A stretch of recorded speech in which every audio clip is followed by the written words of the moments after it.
এসেছে। আমাকে চেনেন? আমার পরিচয় দেওয়া লাগবে? গুড। বিসমিল্লাহির রহমানির রহিম। আজকের এই নির্বাচনী জনসভার সম্মানিত সভাপতি, এ ভাই স্লোগান বন্ধ করতে হবে, স্লোগান বন্ধ না করলে বক্তব্য দিব না।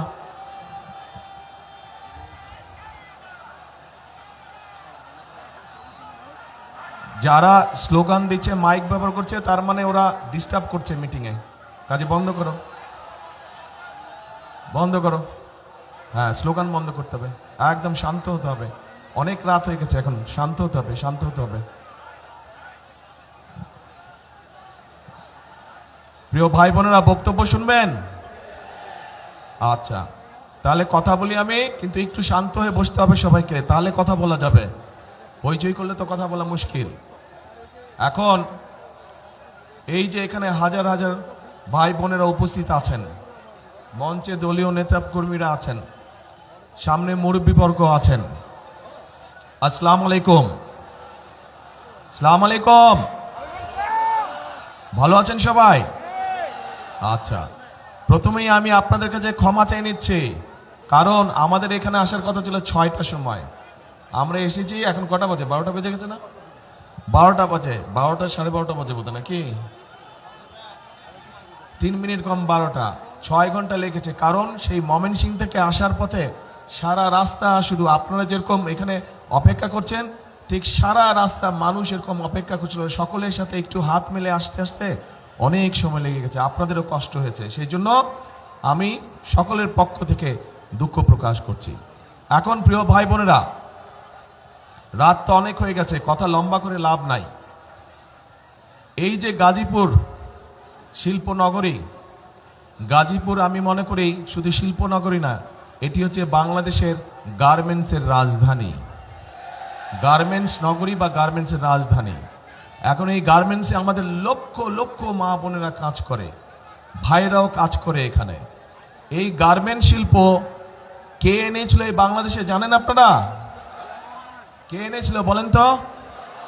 জিয়াউর রহমান, শহীদ রাষ্ট্রপতি জিয়াউর রহমান এই গার্মেন্ট শিল্পকে এই বাংলাদেশে নিয়ে এসেছিলেন। তার ফলে লক্ষ লক্ষ মানুষের কর্মসংস্থানের ব্যবস্থা হয়েছে, মা বোনদের কর্মসংস্থানের ব্যবস্থা হয়েছে। এই যে বিদেশে আমাদের শ্রমিক যায়, সেই শ্রমিক পাঠানোর ব্যবস্থা কে করেছিলেন? সেটাও শহীদ রাষ্ট্রপতি অর্থাৎ বিএনপি সরকারই করেছিল। তারপরে এই যে আজকে মা বোনরা যে ফ্রি শিক্ষা, আমাদের মেয়েরা যে ফ্রি শিক্ষা পায় স্কুলে, সেই ক্লাস 1 থেকে ইন্টারমিডিয়েট পর্যন্ত, এটা কে করেছিল বলেন তো? খালেদা জিয়া। কাজেই এখন দেখেন, এই 3টা দিয়ে একটা জিনিস বোঝাই দিলাম আপনাদের সকলকে, পরিষ্কার হয়ে গেল যে এই দেশের খেটে খাওয়া মানুষের জন্য যদি কোনো দল কাজ করে থাকে, সেটা বিএনপি একমাত্র করে থাকে। প্রিয় ভাই বোনেরা, আগামী 12 তারিখে নির্বাচনে বিএনপি ইনশাল্লাহ জয়ী হলে পরে আমরা অনেকগুলো পরিকল্পনা নিয়েছি।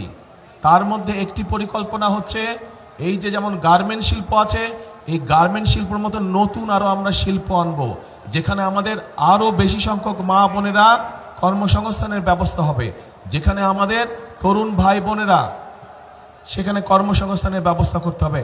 নতুন শিল্প আমরা এই দেশে নিয়ে আসব, যেখান থেকে আবার দেশে আরো বেশি বিদেশে রফতানি হবে।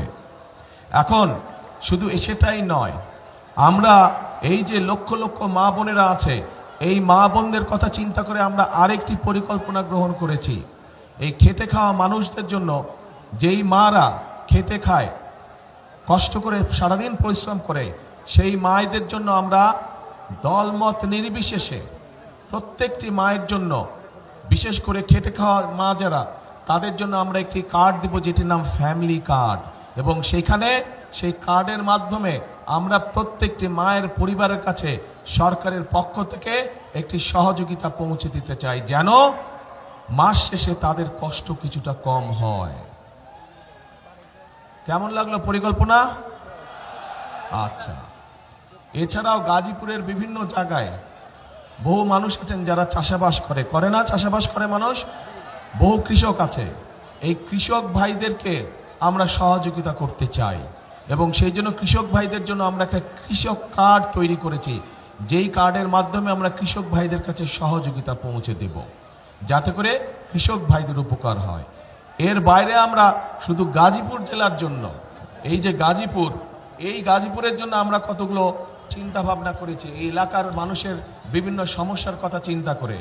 যেমন আপনাদের এইখানে জয়দেবপুর রেল ক্রসিং এর উপরে একটা ওভারপাস নির্মাণ করা, যেটা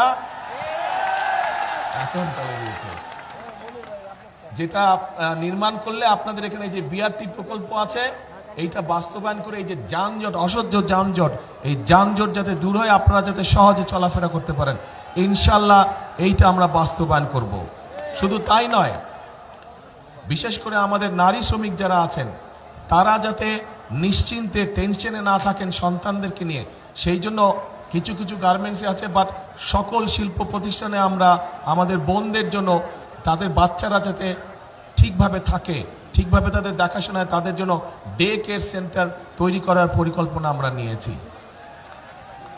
প্রিয় ভাই বোনেরা, আপনাদের এখানে বড় বড় কয়েকটি খাল আছে, তুরাগ, তারপরে লবণদহ আর চিল্লাই খাল আছে।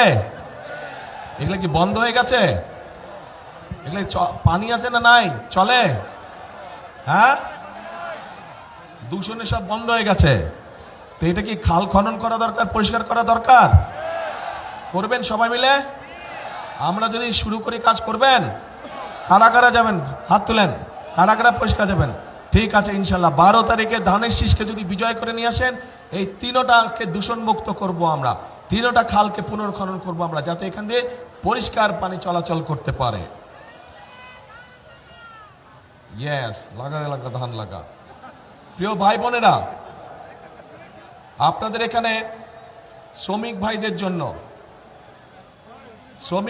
জন্য আমরা, আমাদের একটি পরিকল্পনা আছে যে তাদের আবাসনের সমস্যা আছে, বিরাট সমস্যা আছে আবাসনের, তাদেরকে স্বল্প মূল্যে যাতে থাকার ব্যবস্থা করা যায় সেটিরও একটি পরিকল্পনা আছে আমাদের শ্রমিক ভাইদের জন্য। এখন এই যে এই পরিকল্পনাগুলো আমরা গ্রহণ করেছি, এই পরিকল্পনাগুলোর পাশাপাশি আমরা নারীদের জন্য ফ্যামিলি কার্ড, কৃষক কার্ড করছি কৃষকদের জন্য।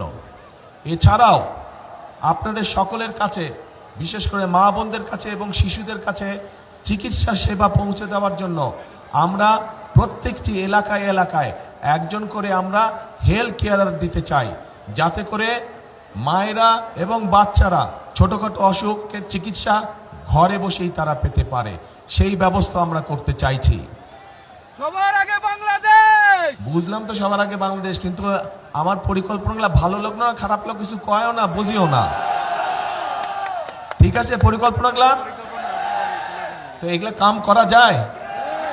আচ্ছা, তো করা গেলে বলবেন তো ভাই, কি বলছি না বলছি, ভালো লাগলো না লাগলো বলবেন তো, নাহলে কেমন করে বুঝবো। এখন প্রিয় ভাই বোনেরা, কিন্তু এই কাজগুলো যদি আমাদেরকে করতে হয়, এই কাজগুলো যদি আমাদেরকে করতে হয়, তাহলে তো কি করতে হবে?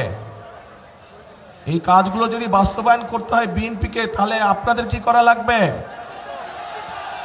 হ্যাঁ, ধানের শীষকে জয়যুক্ত করা লাগবে। দাঁড়ান তো, প্রার্থী কারা কারা আছেন দাঁড়ান, আপনারা আমাদের গাজীপুরের প্রার্থী সামনে আসেন, এখানে এই পাশ দিয়ে দাঁড়ান, আমার ডান সাইড দিয়ে দাঁড়ান সবগুলো। জি, সবাই ডান পাশ দিয়ে দাঁড়ান, দাঁড়াও। আরে কি কনফিউজ ব্যাপারে, দাঁড়াও না এখানে। এদেরকে চিনেন?